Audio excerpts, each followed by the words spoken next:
So my talk, Liberating Shakespeare. In his 1995 book, The Unconscious Civilization, Canadian philosopher John Ralston Saul asked, "What is more contemptible than a civilization that scorns knowledge of itself?"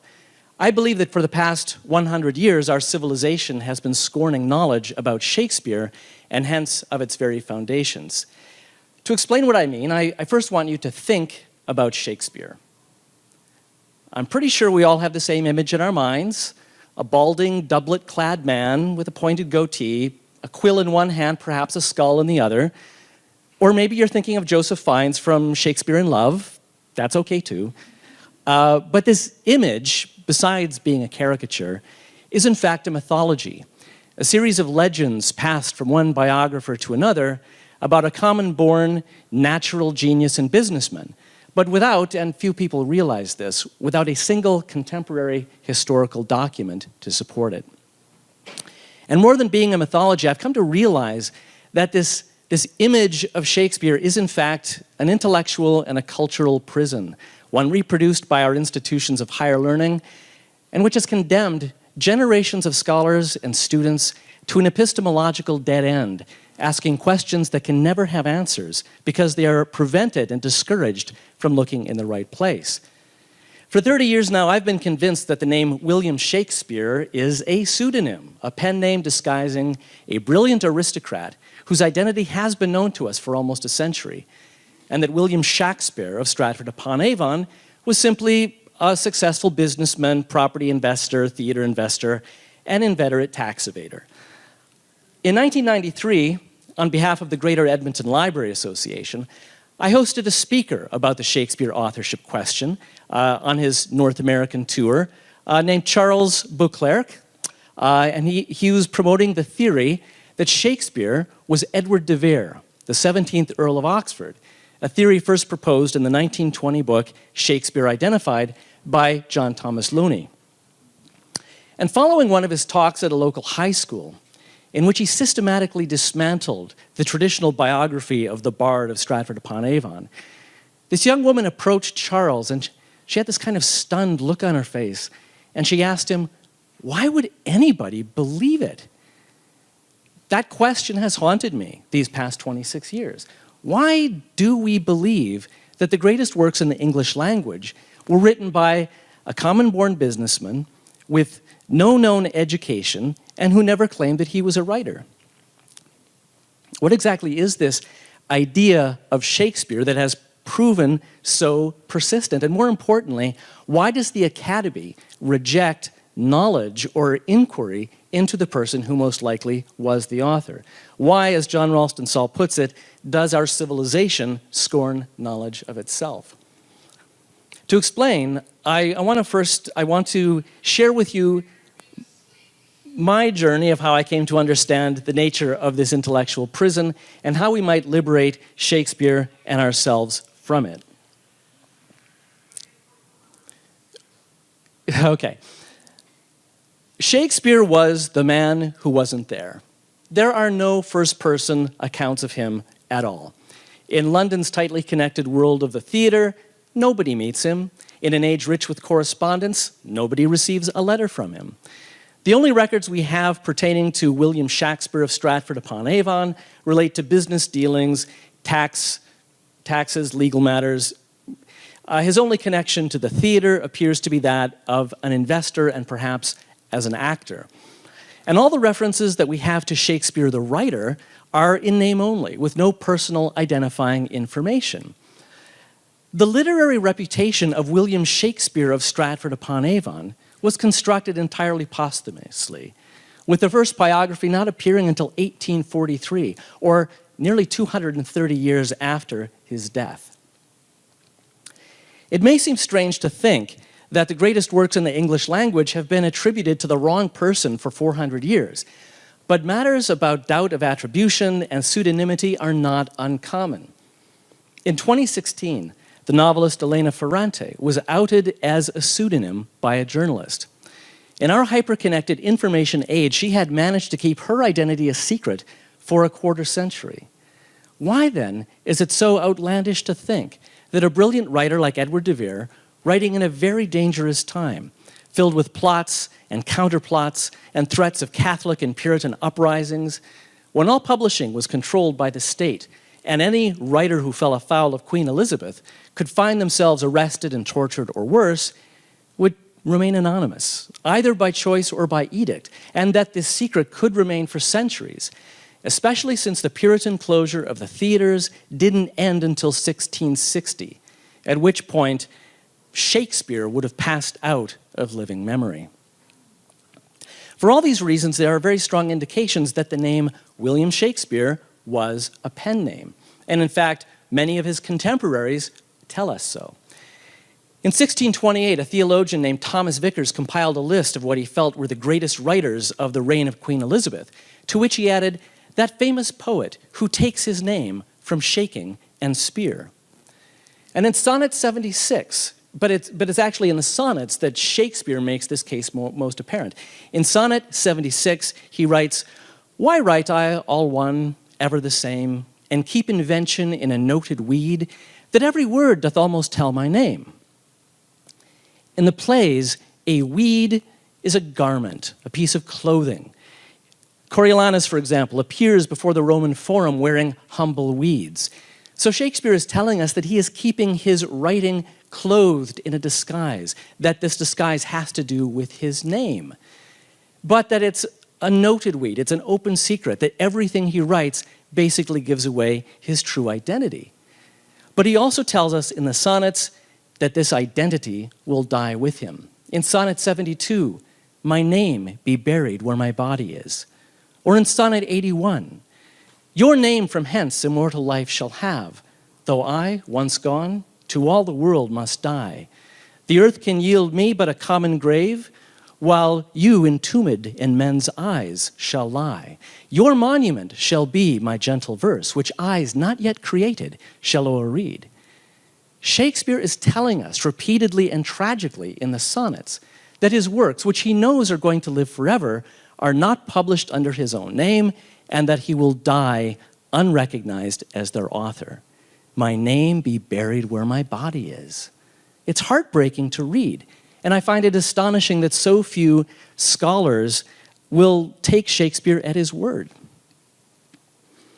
I'm convinced, like my fellow Oxfordians, I'm convinced that if Edward de Vere, with his excellent classical and legal education, his travels in Italy, where so many of the plays are set, with his very Shakespearean writing style, with the dozens of parallels and correspondences between the writings and his life, if he'd always been known to us as Shakespeare, the way Samuel Clemens is known to us as Mark Twain, then it would be a hapless case indeed to now argue that the greatest works in the English language were written by a common-born businessman with no known education, who doesn't appear to have ever owned a book, and who never claimed that he was a writer. Convinced as I was, though, it wasn't until 7 years ago that I set about on a research agenda to look into this. But I came upon this agenda kind of by accident. When I was hired in 2012 to be the librarian for Indigenous Studies, I set about on an agenda of decolonizing libraries, about deconstructing Eurocentric assumptions about what constitutes valid knowledge and how it should be organized. And what I realized fairly quickly upon reading post-colonial theory was that the way that we understand the West, the language that's used to describe the West, is remarkably similar to how we are taught to understand Shakespeare. That civilization and modernity, we read, are the result of the natural genius of the West. Just like Shakespeare was imbued with natural genius, as we see here in this painting, the infant Shakespeare attended by nature and the passions. Such had this notion of Shakespeare's communion with a personified nature taken hold of the imagination, that by 1826, Henry Mercer Graves, in his essay on the genius of Shakespeare, would call Shakespeare nature's own child, and that nature filled his whole soul and made it her temple to dwell in. But the literature of the Age of Empire is similarly littered with references to natural genius. Alfred Thayer Mahan, in his Influence of Sea Power on History, explicitly connects colonization with national natural genius among Europeans, especially the British, that their natural genius allows them to plant healthy colonies. As contemporary American theologian William David Spencer notes, natural became the key word to excuse all imperialism. And it's not just that Shakespeare and the West are both described this way as having natural genius that I find so significant, but it's also that the connections between Shakespeare and imperialism have not gone unnoticed in the literature. That Michael Dobson, in his book, The Making of the National Poet, writes that Shakespeare was deemed to rule world literature at the same time that Britannia was declared to rule the waves may indeed be more than a coincidence. Scholar Michael Neal, in his chapter in the book Postcolonial Shakespeares, writes that Shakespeare's writing was entangled from the beginning with the projects of nation building, empire, and colonization. Shakespeare was simultaneously invented as the national bard and promoted as a repository of universal human values, and the English canon became an instrument of imperial authority as important as the Bible and the gun. We may say that we live in a post-colonial age, but where Shakespeare's identity is concerned, I don't believe this is the case. That this veneer of Western exceptionalism that we unconsciously associate with Shakespeare plays a significant role, I believe, in why universities refuse to face honestly the black hole that is Shakespeare's biography. Very few universities have ever included the Shakespeare authorship question in their curricula, and aspiring PhD students often report being warned away from pursuing this line of inquiry if they want a career in the academy. So if this imperial myth about Shakespeare is so entrenched in our culture and our institutions of higher learning, then how then might we transcend it? Well, this is the question that I pursued in some recent research, but not into Shakespeare himself, but into the lived experience of Oxfordians and their journey from skepticism to belief and conviction in Edward de Vere as Shakespeare. Two things made this research possible. One is that the Shakespeare Oxford Fellowship, which is dedicated to promoting Edward de Vere as Shakespeare, in 2015 began running a series of personal essays on their website, How I Became an Oxfordian. I submitted one myself, as you can see. The second was that my mother, Dr. Nancy Dudley, wrote her dissertation in the 1980s on the lived experience of moving from one worldview to another. And I knew that I could use her findings to map out the lived experience of Oxfordians. So, using her findings that she got from interviews with her participants, in which she identified 7 stages involved in that paradigm shift, I identified in these essays that that shift in worldviews is directional and purposive. That once people believe in Oxford as Shakespeare, nobody ever goes back to the Stratford guy. And they do that move with a sense of purpose because they experienced separation, cultural estrangement, and questioning. They were deeply dissatisfied with the biography of tradition that they'd been taught. They felt estranged from the works themselves because the plays often didn't make sense. The sonnets in particular made no sense with the life that had been taught. And so they questioned. But once you start reading Shakespeare, the Oxfordians read Shakespeare with Oxford's life in mind, new experiences, new interpretations take hold, and they transcend ordinary patterns. They engage in mindful, willing exploration to read whatever they can, explore, and discover.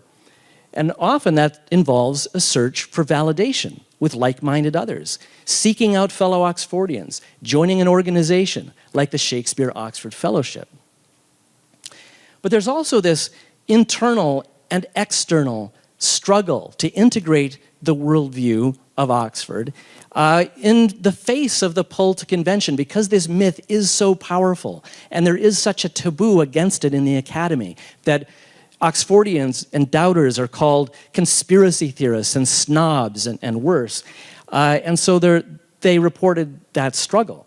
But that finally, with the full awareness of the new paradigm, new and deeper interpretations of Shakespeare's works are possible because the Oxfordian has the well-documented life of the author and an understanding of that author's place in Elizabethan culture, history, and society. something that really isn't possible with the conventional model. I believe that my research reveals that that rhetorical question that we so often hear, well, what does it matter who wrote the plays, has a very definite answer. It matters a great deal. Knowledge about Oxford as Shakespeare has profound, transcendent, life-altering consequences. The essayist reported, "This was like an earthquake in my mind. The sudden change in perspective was scary and dizzying, but liberating too. Seeing the plays and reading the poetry with Oxford's life in mind, I feel like I'm looking at a familiar photograph that's suddenly become three-dimensional."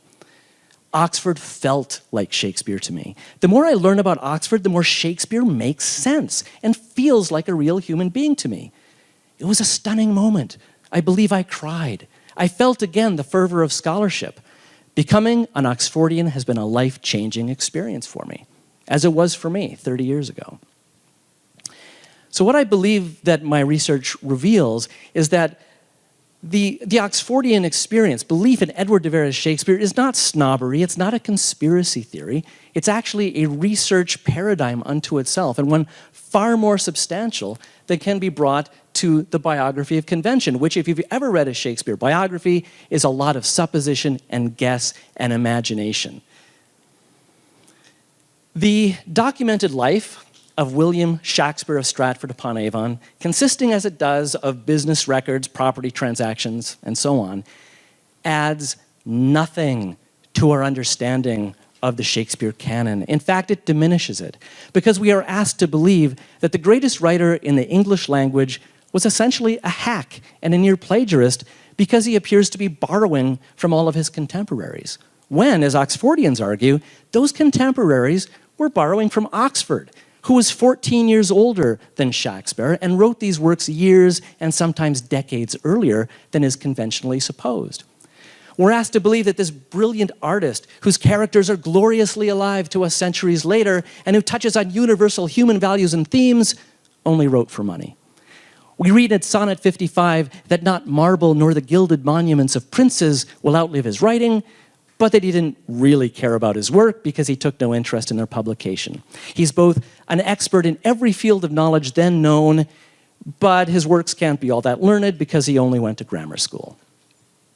The conventional biography doesn't just get Shakespeare spectacularly wrong, it confines the author and ourselves in a prison of cognitive dissonance. Why are we still taught these inherently incompatible things? Why can't we finally accept that this was a historical mistake, that this attribution is wrong? And not just wrong, but in my view, the least understood barrier to decolonizing the academy. I believe we need to see this debate in a new way. We need to understand that our sense of Shakespeare's identity is like other deeply rooted myths. It's historical, it's cultural, it's institutional, and it's ideological. From the beginning, it was bound with a Eurocentric colonizing model of the world that we have not yet entirely freed ourselves from.